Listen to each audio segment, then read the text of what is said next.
नमस्कार, मी Ranjana. Home cook Ranjana channel वरती आपल्या सर्वांचं पुन्हा एकदा मनापासून स्वागत आहे. आजची रेसिपी करणार आहे कोबी आणि फ्लावर मिक्स भाजी. आणि मसाले मी घरी तयार करत असते, एक्सपेरिमेंट करत असते वेगवेगळे की अजून छान कशाने चव येईल. तर आजची जी रेसिपी मी बनवणार आहे तर स्पेशली मसाले मी घरी तयार करत असते. तर मसाला मी सुक्या भाज्यांसाठी मसाले तयार केलेलेच आहेत. तर त्या मसाल्यापासून आजची भाजी बनवायची आहे. दोन भाज्यांचं कॉम्बिनेशन आहे, फ्लावर आणि कोबीचं. जर तुम्ही कधी खाल्ली नसेल तर आजची ही रेसिपी तुमच्यासाठी आहे. नक्की संपूर्ण बघा. चला तर मग रेसिपीला सुरुवात करते. कोबी आणि फ्लावर भाजी बनवण्यासाठी इथे मी 1/2 किलो कोबी आणि 1/2 किलो घेतलेली आहे फ्लावर. खाली मी फ्लावर कापून टाकलेली आहे याच्यामध्ये भांड्यामध्ये. हे बघा, इक्वल प्रमाणामध्ये घेतलेली 1/2 किलो कोबी आहे आणि 1/2 किलो ही फ्लावर आहे. व्यवस्थित पाण्याने स्वच्छ धुवून आणि नंतर मी ही कापलेली आहे. हे कॉम्बिनेशन अतिशय छान लागतं. ही भाजी नक्की करून बघा. कोबी फ्लावर हे मी कापून घेतलेलं आहे. एक मीडियम साईजचा मी कांदा घेतलेला आहे. 4-5 लसणाच्या पाकळ्या मी इथे घेतलेल्या आहेत कुटून. अर्धा टोमॅटो घेतलेला आहे आणि भाजलेले काही शेंगदाणे मला घ्यायचे आहेत. तर तेही आपल्याला इथे कुटून घ्यायचे आहेत. जाडसर आपल्याला कुटायचे आहे, एकदम बारीक पण नाही आणि एकदमही जाड ठेवायचे नाहीयेत.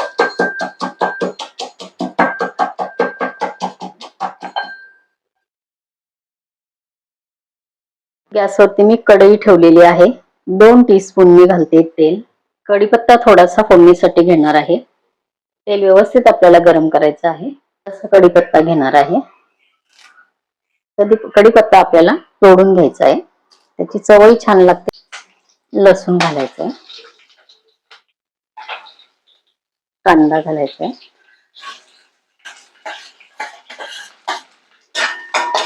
कांदा व्यवस्थित आपल्याला तांबूस कलर येईपर्यंत तेलामध्ये परतून घ्यायचा. ह्या भाजीला मी राई पण घातलेली नाहीये आणि जिरंही घातलेलं नाहीये. त्याचं कारण असं आहे की मी जे मसाले तयार करत असते, मी सुरुवातीला रेसिपी करण्याच्या आधी जे सांगितलं की मसाले मी घरी बनवत असते, तर ते बघा, ताजा मी हा मसाला कालच बनवलेला आहे. अतिशय बरणी उघडल्याबरोबर एकदम छान वास सुटलेला आहे. यामध्ये जिरं, सर्व पदार्थ इथे घेतलेले असतात, त्यामुळे ह्या मसाल्यातल्या जिऱ्याचा स्वाद एकदम छान या भाजीमध्ये येतो. म्हणून एक्स्ट्रा वरून जिरं आपल्याला फोडणीला नाही घातलं तरी सुद्धा चालू शकतं. तर या सुक्या भाज्या आहेत बऱ्याचशा. तर सुक्या भाज्या थोडंसं अगदी ग्रेव्ही त्याच्यामध्ये करायची असेल किंवा अगदी सुक्या भाज्या करायच्या असतील तर या मसाल्याची चव अतिशय अप्रतिम येते. तुम्हाला दुसरं तिसरं इथे काहीही वापरायची गरज नाही. झटपट तुम्ही भाज्या बनवू शकता. आणि हा बनवलेला मसाला 2-3 महिने अगदी तुम्ही जास्त प्रमाणामध्ये बनवला तरी सुद्धा हा मसाला अजिबात खराब होत नाही. तर ह्या मसाल्याची संपूर्ण रेसिपी मी चॅनलवरती दिलेली आहे. बरेच प्रकारचे मसाले आहेत, त्यातला तुम्हाला एखादा मसाला तरी आवडू शकतो.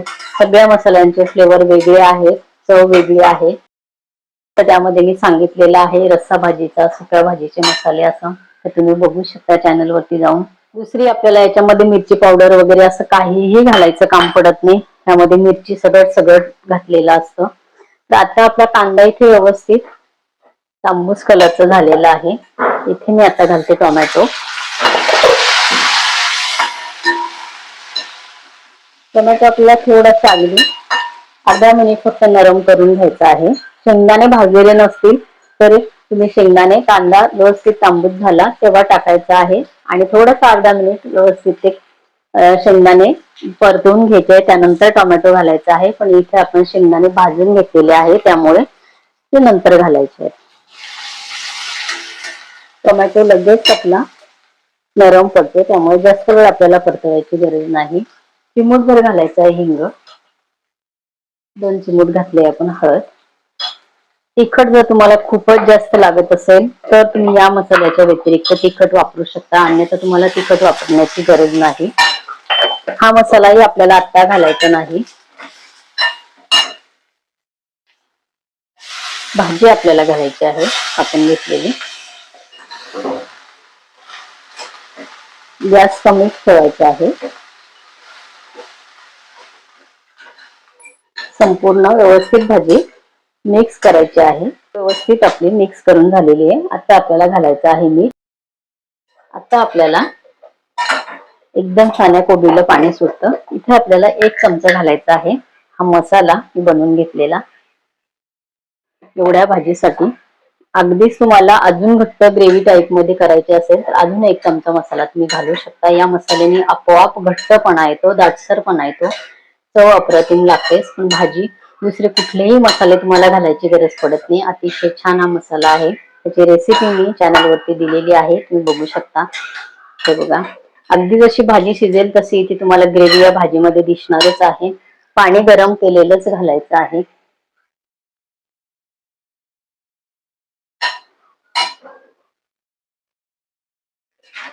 भाजी शिजेल इतपतच मी पाणी घातलेलं आहे. अगदी भाजी शिजून झाल्यानंतर थोडीशी आपल्या इथे ग्रेव्ही असणार आहे. जर तुम्हाला ही भाजी थोडीशी अजून जास्त पातळ करायची असेल तरी सुद्धा अप्रतिम छान ह्या मसाल्याची टेस्ट उतरते, घट्टपणा येतो. तुम्ही या पद्धतीने नक्की मसाला करून बघा आणि भाज्या करून बघा. तुम्हाला दुसरे तिसरे बाहेरचे कुठलेही मसाले आणण्याची गरज पडणार नाही आणि घरच्या घरी बनवलेले मसाले खूप जास्त प्रमाणामध्ये तयार होत असतात, आपल्या सगळ्यांना माहिती आहे. त्यामुळे मी मसाले सर्व घरीच तयार करत असते.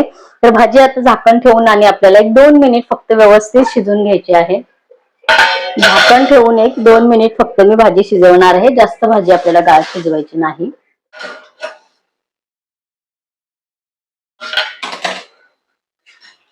भाजी बघा, एकदम गाळ शिजवायची नाही. एकदम छान आपल्या इथे वास सुटलेला आहे, भाजी तयार झालेली आहे. पातेलं गरम असतं, कढई पातेलं ज्यामध्ये तुम्ही भाजी बनवता त्यामध्ये ते गरम असतं, म्हणून फक्त 2 मिनिट मी ही भाजी शिजवलेली आहे. आता मी ह्याच्यावरती गॅस बंद करून झाकण ठेवल्यानंतर ही भाजी आपल्याला जशी हवी तशी बरोबर तयार होते. तर ह्या पद्धतीने कोबीची भाजी नक्की करून बघा. कोबी आणि फ्लॉवर कॉम्बिनेशन अतिशय छान आहे. हे सुके मसाले वापरून ह्या भाज्या करून बघा, एकदम छान ही भाजी तयार झालेली आहे. थोडासा रस्सा तुम्ही ह्यामध्ये अजून करू शकता, घट्ट याच्यामध्ये हा असा रस्सा तयार होतो. कोबीची भाजी आपली कोबी आणि फ्लावर मिक्स भाजी तयार झालेली आहे. या पद्धतीने नक्की करून बघा. तुम्ही या कॉम्बिनेशनची भाजी खाल्ली नसेल तर नक्की करून बघा, तुम्हाला आवडल्याशिवाय राहणार नाही. माझ्या चॅनलवरती अनेक प्रकारच्या रेसिपीज आहे, लिंक खाली डिस्क्रिप्शन बॉक्स मध्ये दिलेली आहे, तुम्ही चेक करू शकता. फेसबुक आणि इन्स्टावर तुम्ही मला फॉलो करू शकता, माझ्या व्हॉट्सअप चॅनलला ऍड होऊ शकता, त्याची सुद्धा लिंक मी खाली डिस्क्रिप्शन बॉक्स मध्ये दिलेली आहे, तुम्ही बघू शकता. परत भेटूया असंच एका छानशा सोप्या साध्या आणि हेल्दी रेसिपी बरोबर. तोपर्यंत बाय बाय.